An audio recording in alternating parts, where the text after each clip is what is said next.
controversial university funding model, and also talking about the grade 9 and challenges that are facing our CBC.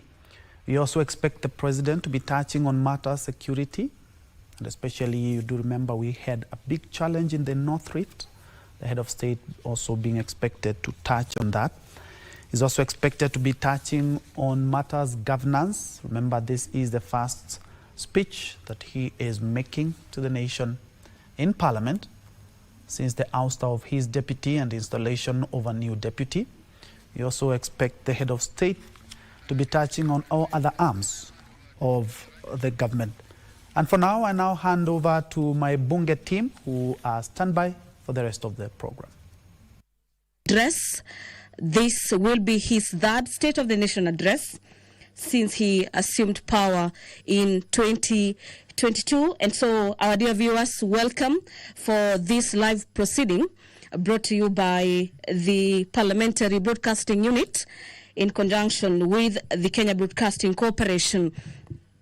And this State of the Nation is just the only agenda in the order of business this afternoon at the National Assembly. Remember, the President is addressing the nation through a joint sitting of the Senate and the National Assembly, popularly known as the bicameral Parliament. And in the order of business this afternoon, immediately after the President makes his way into the chamber this afternoon, we'll be having a prayer session, and equally that will be followed by convocation by the Speaker of the Senate as well as by the Speaker of the National Assembly. And the Speaker of the National Assembly will then invite His Excellency the President to make his speech. Then that is, at that juncture, is when the President will make his nation address. And immediately after the conclusion of that, we'll have the House adjourning this afternoon, owing to the fact that the State of the Nation address is the only agenda lined up for consideration by the both houses of Parliament. And remember, this State of the Nation address will not be debated today, but has been allocated 4 days, beginning Monday next week, for debate by both houses of Parliament.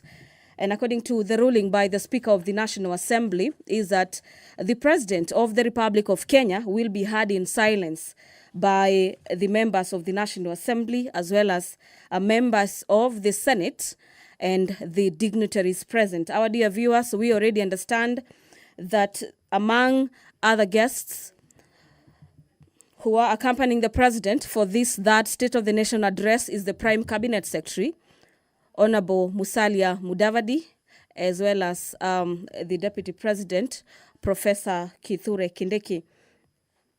So to just take you through some of the expectations during today's State of the Nation address, the President of the Republic of Kenya is required by the Constitution to address the nation through the State of the Nation address. This is the third one since the President assumed power in 2022.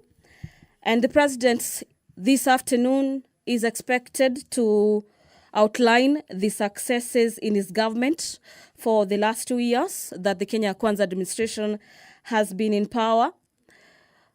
We equally expect the probable challenges that have faced the government and the measures that the government will be taking to address some of the areas. We also expect this afternoon, through the President's speech, that the President tells the nation some of the targets and new measures are put in place to ensure that the Kenyan government is ensuring that the country is being progressive. Remember, the government's key agenda is the bottom-up economic transformation agenda, basically on matters housing, health, digital superhighway, and matters economy, so to speak.